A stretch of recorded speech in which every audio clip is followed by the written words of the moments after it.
In just a few days, I'll be heading back to school, which means this video closes out my summer uploads. Over the last stretch of the season, I've allowed myself to relax a bit and enjoy the process more. I've played around with list-style videos highlighting favorite species, talking about solid intermediate spiders, and revisiting what currently stands out to me. So to wrap things up, I wanted to end the summer with an updated version of something familiar. My current top 15 plus favorite spiders that I keep right now. I made a similar video a couple of years ago, but after sharing several lists this summer, a few people reached out and asked if I'd consider revisiting it. I figured I'd take a step back and see whether enough had changed to justify a fresh list. I want to be completely upfront about this. These lists are made for enjoyment. They're not definitive rankings, and they're not meant to be deeply instructional. They were simply a way for me to showcase some of the spiders in my care and share bits of experience I've picked up along the way. Education naturally sneaks in here and there, but that's not the main goal. In reality, my favorites shift all the time. On any given day, this list could look a little different. There are spiders missing from this version that I still absolutely love. I just wanted to change things up. One spider that appeared on the previous list is no longer with me. My Harpactera pulchrips female, one of my all-time favorite spiders, has since passed. Because of that, she couldn't be included this time. To decide what made the cut, I relied on instinct. I paid attention to which enclosures draw my eye when I step into the tarantula room with my flashlight. Which spiders do I stop to watch? Which ones am I checking on because I'm waiting to see a color shift? Or tracking growth like watching to see just how large a carapace might get? Those moments became my criteria, and that's how this list took shape. Even so, once I finished editing, I immediately realized there were spiders that didn't make it, and probably should have. That's the problem. I genuinely love everything I keep. There isn't a single spider in this room that I look at with indifference. With around 100 species, maybe more, narrowing it down is incredibly difficult. This list simply represents a small group of spiders that, if I were forced to choose, I'd hold on to. Even then, it doesn't perfectly match past top 5 scenarios. So keep in mind, this is all just for fun. With that said, let's take a look at my current top 15 spiders, plus a few extra at the end that are personal favorites right now. Starting things off is a spider I ignored for far too long, and I couldn't have been more wrong. This is my Eurysis walkeneri, also known as the ladybird spider or velvet spider. I received her as a tiny sling from Tom Patterson back in January of 2022. She was a freebie, and at the time I wasn't entirely sure how I felt about her. Velvet spiders were everywhere. People loved them. And somehow I had written them off without giving them a fair chance. I even talked about this on a podcast, how I dismissed them as not being my thing and later laughed at myself for it, because I was completely mistaken. At first, she made me uneasy. She was incredibly small, and nearly every spiderling I'd ever kept required some level of moisture-damp substrate, misting, or a water dish. This species is the opposite. They require dry conditions at all times. Bone dry, no water dish, no misting, no added moisture at all. It went against everything I was used to. As she grew, I kept expecting something to go wrong. Keeping a spider that dry felt unnatural. But instead of declining, she thrived. Watching her develop from a barely visible sling into the young adult female she is now has been genuinely rewarding. These spiders are tough. They're also fascinating hunters.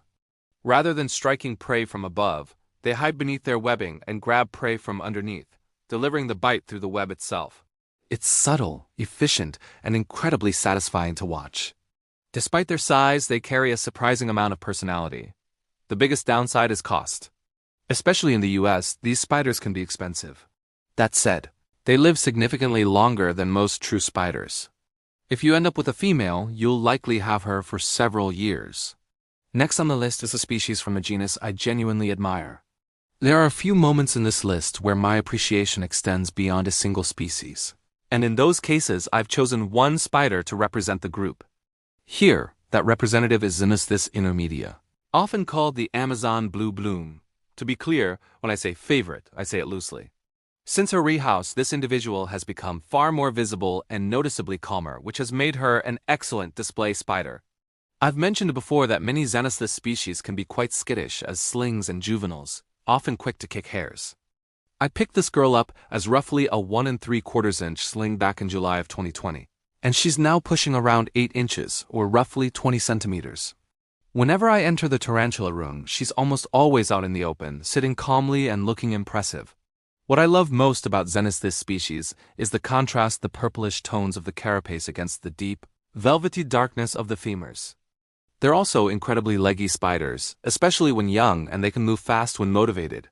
I currently keep several Xenithis species, including Blue, Tenebris, and Amani, but Intermedia has easily become one of my all-time favorites.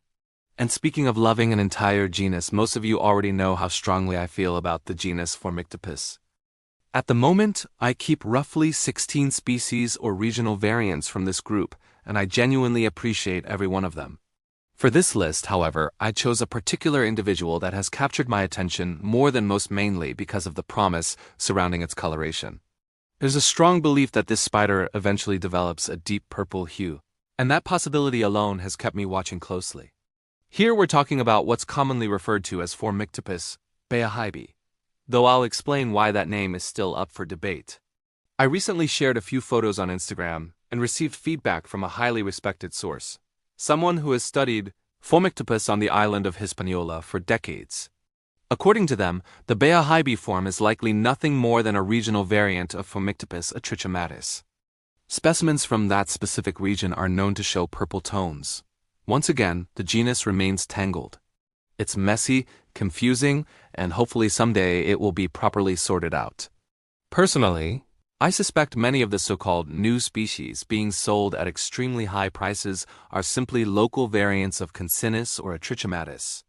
But taxonomy aside, these spiders are impressive animals. My females are already reaching close to 6 inches, or about 15 centimeters, and you can clearly see hints of purple emerging along the femurs. The coloration isn't as dark or saturated as the famous Dominican violets, but it's undeniably there and growing stronger. One of my males matured earlier this year, and he shows an even more pronounced purple overall, aside from his unusually orange carapace. It's a striking contrast. That said, many mature males across species show purplish tones, so time will tell. What truly keeps me invested is the waiting. Watching to see whether the females deepen in color or slowly lose those hues as they age. That anticipation alone makes this one of the most engaging spiders in my collection right now. Next on the list is a species that holds a deeply personal meaning for me, Grammostola rosea, the Chilean rose. Anyone who has followed my channel or listened to my podcast knows the story. My very first spider was an adult female queen originally classified as G. porteri, now recognized as G. rosea. I kept her for roughly 25 years. And since she was nearly full-grown when I acquired her, it's very possible she lived to be 35 or even 40 years old. That spider changed everything for me. Without her, I wouldn't be here sharing this list today. So it should come as no surprise that this species holds a permanent place in my heart. The individual you're seeing now is my G. rosea juvenile, and she has quietly become one of my all-time favorites. I picked her up as a tiny sling back in January of 2014. And today she measures just over 3 inches, about 7.6 centimeters. Yes, you heard that right. She grows at her own pace, very slowly. For years, she seemed almost resistant to growth. Molts were few and far between, and each one brought little to no noticeable size increase. As a sling, she also went through an odd phase where she perched high on her cork bark, almost behaving like an arboreal species. It was strange, but undeniably charming. These days, she's far more active and visible, having done a fair amount of excavation in her enclosure. I suspect that once she finally reaches adulthood, perhaps a decade from now, she may climb even higher on this list. Now, I know many people have been waiting for this next one. At number 11, we have Aphonopelma chalcodes, the Arizona blonde, better known here as Nikki. If you've watched this channel for any length of time, you already know her. I brought Nikki home in 2013 as a sling measuring about 1.5 inches, and to put it lightly, she tested my patience. She burrowed constantly, showed little interest in food, and refused live prey altogether for a long time. Everything had to be pre-killed or she wouldn't touch it.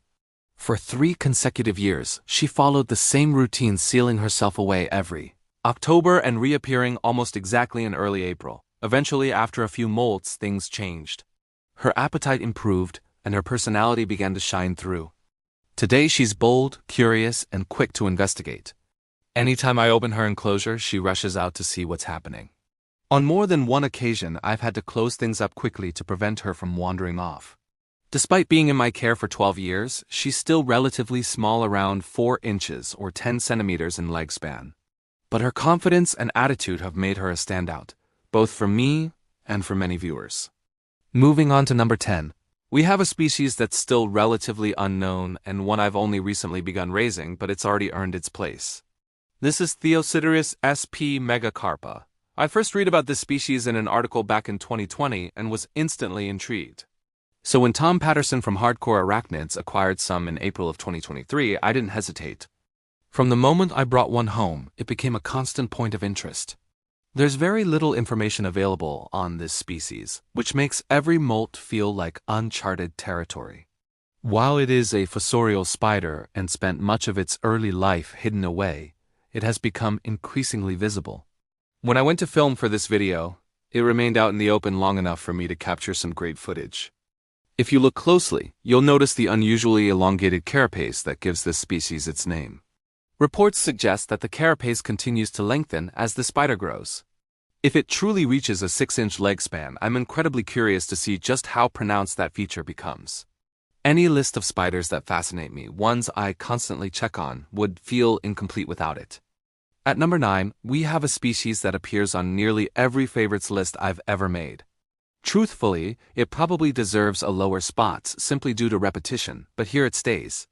This is Selenobrichis philippinus, formerly known as Orphnechus philippinus, often called the Philippine tangerine. When I first picked up 2 large slings back in 2012, I wasn't sure what to expect. Most descriptions painted them as aggressive or ill-tempered. But as I raised them, I found something very different. Mine were shy, cautious fossors that preferred retreat over confrontation. And that vibrant tangerine coloration photos and videos barely capture it. I was so taken by this species that when I designed the header for my website, it featured one of my females front and center. In fact, even my orange logo traces back to this very species. Over the years, I've raised multiple individuals of this striking spider, and in 2019, I even successfully paired one of my original females. The female you're seeing here today is one of her offspring. From what I've observed, once these spiders reach young adulthood, they often abandon their burrows entirely and begin laying silk across the surface. For those who appreciate heavy webbing, this is a huge plus. The bright white silk acts almost like a backdrop, making their vivid coloration stand out even more. As one of the first Old World species I ever kept, Philippinus has remained a constant favorite. This individual continues a personal tradition of mine. There will always be at least one of this species in my collection. Moving on to number 8, this is a spider that also appeared on my previous list, my Brachypelma classii, the Mexican pink. Back in 2016, I'd placed an order with a new vendor and received a couple of unexpected freebies. One of them was this spider. At the time, I was deeply focused on Old World species and didn't feel much excitement over her. Looking back now, that mindset couldn't have been more wrong. She fed well, grew at a respectable pace for a Brachypelma. And once she reached the juvenile stage and those colors began to emerge, I was completely won over. The contrast of the soft pink legs against the dark body is something special. While she spent a fair amount of time burrowed as a youngster, she's now almost always out in the open, which suits me just fine, because I never get tired of watching her. That said, this spider serves as a perfect example of how dramatically a tarantula's temperament can shift after a molt. 2 years ago, I described her as one of the calmest spiders I owned. After her most recent molt, however, she became noticeably more defensive and skittish. I still adore her, but it's a reminder that a tarantula tolerant one day may behave very differently the next. Regardless, she remains one of the most visually stunning spiders in my care. Number 7 breaks tradition slightly. It isn't a tarantula at all. Still, it absolutely belongs here. This is my mygalomorph, Linnathel phalax, often called the tiger curtain spider. For a long time, I avoided keeping diplarids altogether. I had read that they grew large, moved quickly, and were commonly referred to as funnel web spiders, a name that led me to assume they might also be dangerously venomous. Everything changed in 2021 when I finally picked up my first Alphalax. It didn't take long for me to realize what I'd been missing. These spiders eat aggressively, grow quickly, and possess some of the most impressive feeding responses I've seen. On top of that, they are prolific web builders and absolutely beautiful. Using their massive spinnerets, they blanket their enclosures in thick sheets of silk, hiding beneath and waiting for vibrations. When prey triggers the webbing, they explode outward and seize it in an instant. After getting my first L. phalax, I went on to acquire 4 more diplorid species, and they quickly became favorites both to keep and to feed. Every time I enter the tarantula room, I instinctively head toward their enclosures, flashlight in hand, just to check in on them. And whenever I post feeding videos, I try to capture that moment when they burst from their silk structures. This female, in particular, is special. She's the one that sparked my appreciation for diplorids in the first place. At number 6, we reach a species that should surprise no one. Theraphosa blondi, the Goliath birdiator. Last time I made a list like this, I chose Theraphosa apophysis to represent the genus. Truthfully, I love all 3 Theraphosa species I keep. But this time, the spot goes to my massive T. blondi female. She now exceeds 9 inches in leg span, around 23 centimeters, and she's truly imposing. I've heard people dismiss this species as just a big brown spider, but I suspect many of those opinions come from folks who have never seen one in person. Cameras simply don't capture their scale. Their presence is something you feel. Both of my adult females are phenomenal eaters, often taking down multiple large dubia roaches in a single feeding. They're also very visible, which makes them perfect display spiders. Whenever visitors come by and ask which spider is the largest, I proudly direct them to the T. blondi enclosure. I've been in this hobby long enough that the novelty of giant spiders has faded somewhat, but this species still brings back that original sense of awe. Enormous, beautiful, confident feeders, and rarely hidden, T. blondi remains one of my absolute favorites. This female has more than earned her place at number 6. At number 5, we have Psalmopoeus cambridgei, the Trinidad chevron. For years, I showed little interest in arboreal species, keeping my tree dwellers limited mostly to Poecilotheria. That changed when I noticed a vendor offering P. cambridgei as a freebie. I decided to take a chance, and I'm very glad I did. Not only did that female become a standout in my collection, but she also opened the door to my appreciation of the entire Psalmopoeus genus. These spiders check nearly every box. They're hardy, eat well, grow quickly, and as adults, they're often out in the open. As an added bonus, females frequently develop green coloration, something surprisingly rare among tarantulas. Over the years, I've raised 7 individuals of this species, and every one of them has been well behaved, including mature males. They can certainly move fast, but mine have never seemed inclined to use that speed unless food is involved. At the moment, I'm also raising another young adult female of this species. The reason is simple: this older girl is clearly getting up there in age, and I want to make sure this spider never disappears from my collection.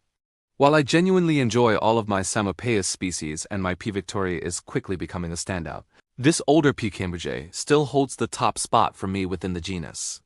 Anyone who's spent time watching this channel knows there's no way we could make this list without including a Poecilotheria. So at number 4, I've chosen Poecilotheria vittata, the ghost ornamental. My first experience with this species goes all the way back to 2012. I was expecting a juvenile around 3 inches, but what arrived was closer to 4 inches, already an impressive spider. This was my first pokey, and I'll be honest, I was intimidated. I'd heard the stories: lightning fast movement, defensive behavior, and a bite that carries serious consequences. But during the initial rehouse, she surprised me by being calm and reserved.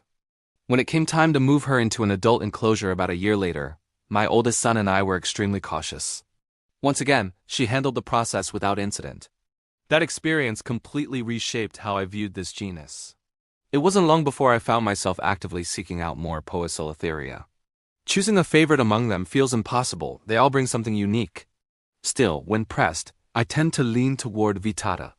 She was my first, and I've always been drawn to the stark black-gray and white coloration. When people ask about a so-called beginner pokey, if such a thing even exists, I usually point them toward vittata or regalis. Mine have consistently been visible, manageable, and absolutely striking to look at. For those reasons alone, the ghost ornamental earns her place here, and honestly, she could easily rank even higher. At number 3, we reach a species that fully deserves this position. I currently keep 2 females, and they rank among the most rewarding spiders I've ever raised. This is Hysterocrates gigas better, known as the stout-legged baboon. For years, I would show these spiders whenever I got the chance, and people would get frustrated because they were nearly impossible to find in the hobby. Thankfully, that's changed. This species has climbed the list since my last ranking, and for good reason. It's one of the most endearing tarantulas out there. I picked up my first Gygus over 12 years ago. Back then, they were awkward, lanky juveniles.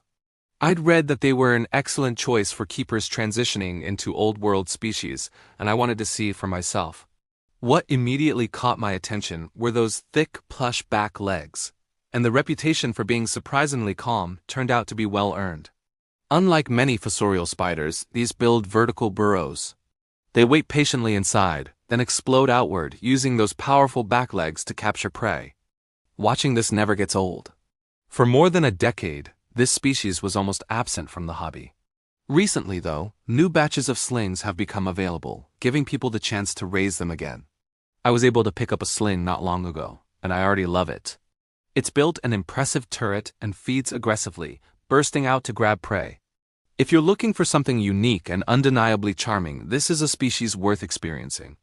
Now at number 2, we have a spider that didn't appear on the previous list at all, Turnatulus marinus, the infamous OBT. When I first planned this list years ago, I fully intended to include my adult female OBT. I'd raised her from a small, plain sling back in late 2012, and she grew into one of the gentlest spiders I'd ever kept. Unfortunately, she passed away of old age shortly before I finalized the list.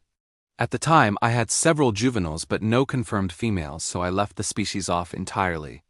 Fast forward 2 years, and one of those juveniles matured into the stunning female you see here. That allowed the OBT to finally take its rightful place. This girl has been nothing but pleasant to keep.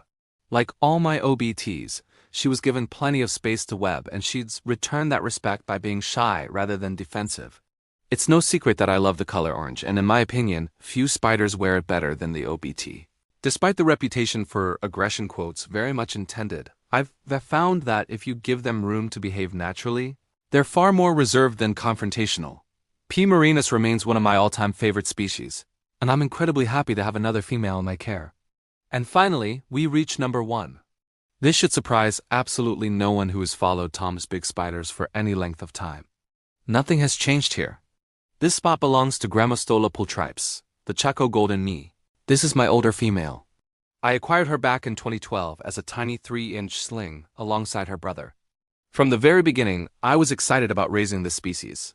When I first researched tarantulas, the Chaco golden knee stood out immediately. Dark, earthy tones paired with those unmistakable golden leg bands and the promise of impressive size. It took years before I finally got my hands on them. When I did, I housed them in simple enclosures with shallow substrate. They ate a few times, then buried themselves completely around October. Months passed with no sign of life, and I was convinced I'd lost my first spiders.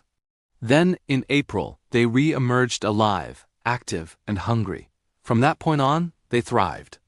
This is a slow-growing species, but one that rewards patience. I currently keep 3 females, all remarkably calm.